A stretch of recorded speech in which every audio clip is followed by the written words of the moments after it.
Hi there, Leo. Welcome to your mid-October 2023 tarot update. It's Rena here. Sorry, I had to start all over again because I knocked something over while I was doing it, and it's just easier than editing. So,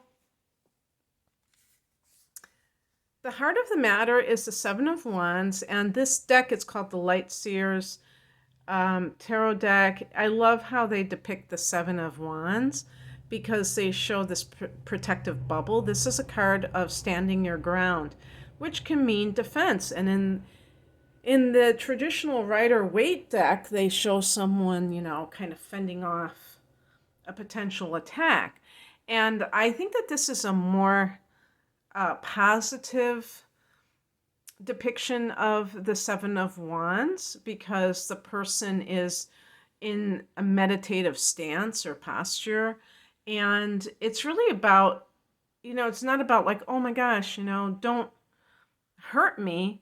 It's like saying you can't hurt me because I have this protection around me. And it's really an inside job. So, it's a very meditative card. And it's funny because I got in the past position the Hermit, which I'll talk about in a minute. And both of these numbers have spiritual connotations, the 7 and the 9. So that's interesting as well.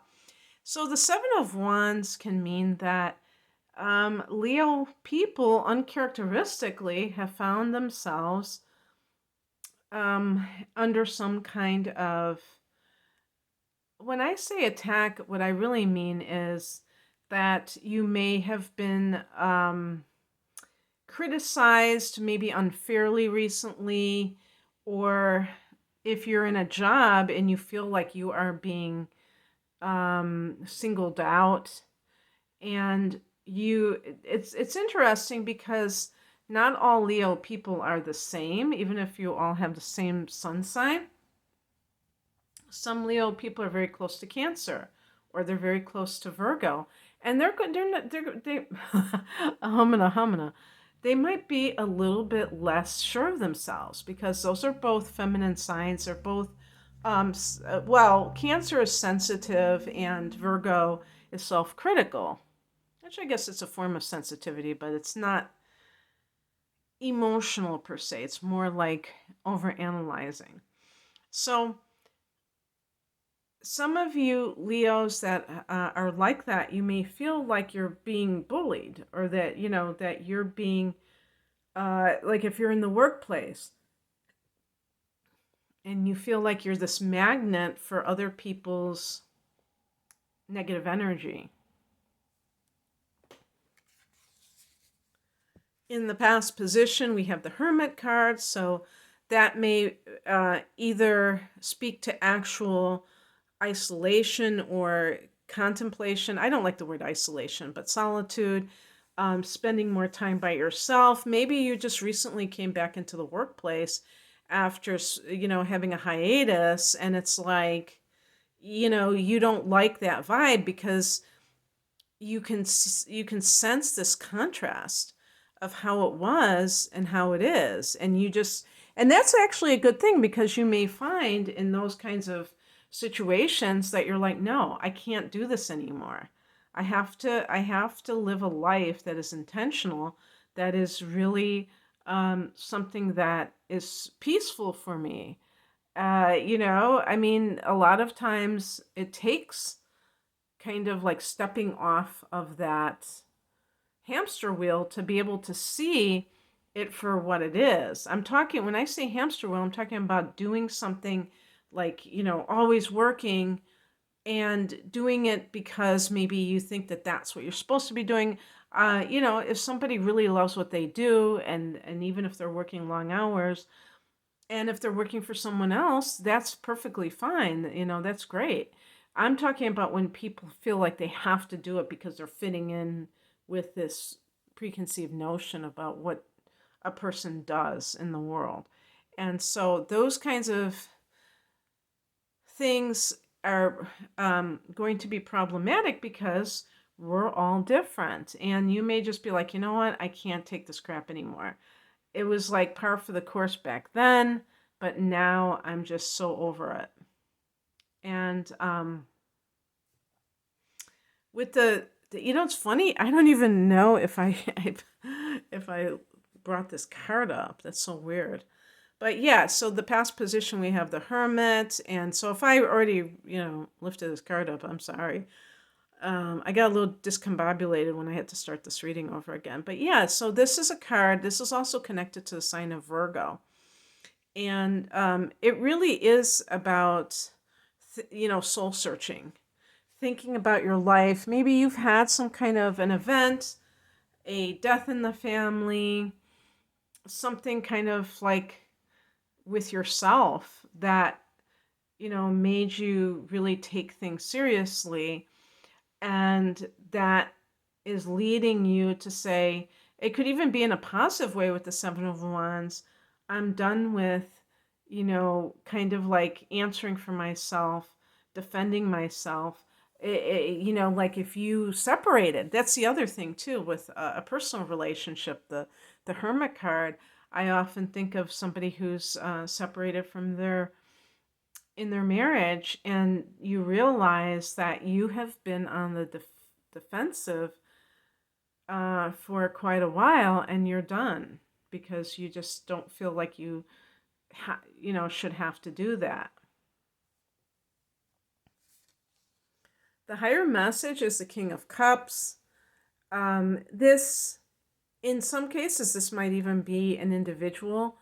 I notice that there's a fish, so all water signs are cups. But if this is Pisces, so be it. But the other the other water signs are Cancer and Scorpio. And Scorpio, that's the sign that you kind of make a beeline towards. But yeah, the King of Cups can be some sort of religious or spiritual leader. It can be someone who is a healer, either a therapist or a Reiki master or something like that. And I mean, this person may have some place in your life, and you realize that this person has been very influential in your life, or perhaps you are aspiring to become like that. I always think of Leo when I think of queens and kings, as that royalty. And, that, so the King of Cups is that ultimate self-mastery. And you, with the Hermit card, it really speaks to the spiritual issues more than the material ones, more than the ones are connected with career.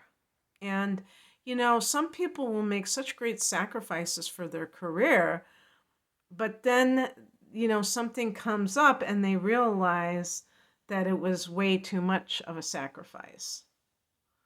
Leo people can definitely be workaholics. You're very ambitious, but just like anyone else, if you have some kind of spiritual awakening, maybe just a glimmer of it in some cases, but you can tell that everything is that nothing is satisfying you the way that it once did, then you have like some inkling of what may be going on with you at a deeper level, and that it means that you have to acknowledge that you're in a place where you're in this transition. And not, yeah, as a matter of fact, I wasn't even thinking about this, but the card that crosses you is the World card. So that transition, this is the last card of the major arcana, so it really speaks about endings. But just because, like, for instance, let's say somebody's marriage comes to an end, and yet they can't accept it. The person who is left in the marriage, who didn't want the divorce, refuses to accept it. Maybe they think, oh, that person's just going through a phase. Whatever they think, they will not move on because they won't accept that it's over. That sort of person is delaying the inevitable, right? So is there some area in your life, Leo, that you are delaying the inevitable, that it's an end of a cycle? And if you are open and embrace it rather than clinging to the past, that you can actually make a graceful transition to your new cycle that could be totally awesome if you want it to be. Yeah, I'm thinking about the areas because of Pluto.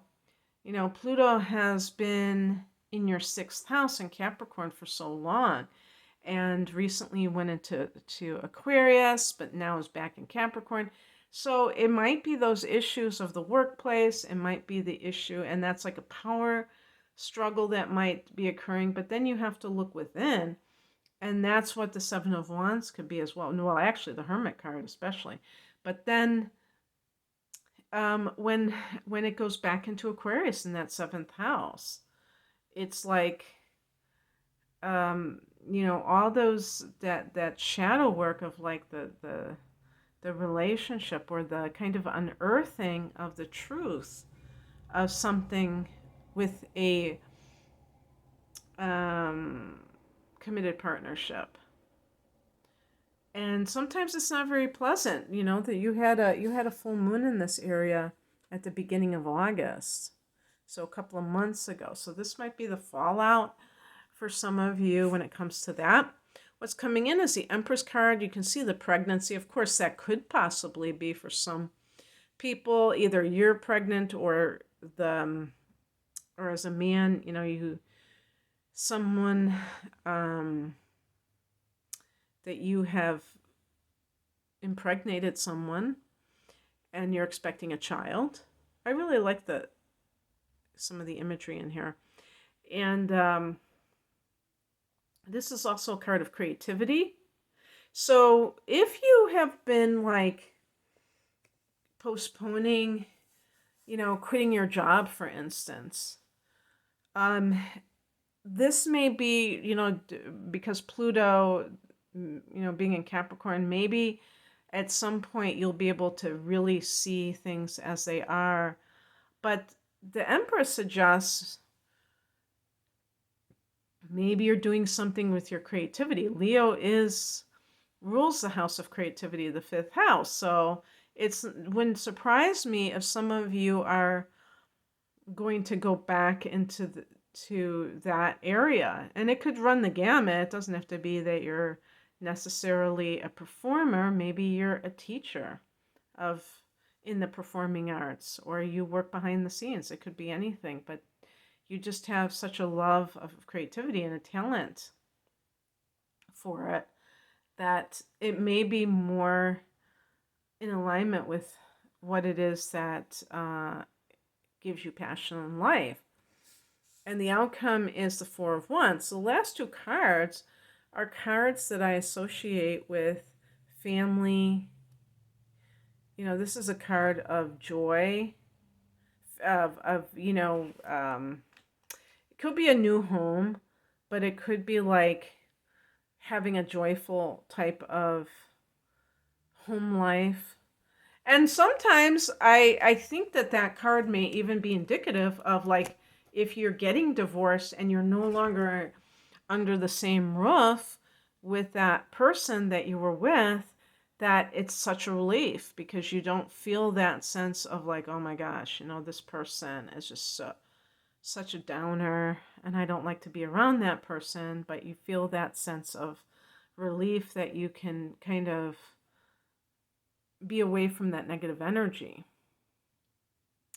Or if you're getting a new home and it's really really exciting for you because it's something different. So all of those things could be playing into it. So that's what I have for you. And by the way, your fourth house astrologically is Scorpio, and there will be a new moon there in November, so that wouldn't be too surprising. So that's what I have for you. I hope that this resonated. If you would like a private reading, please check out my offerings at the link below. Take care. Bye.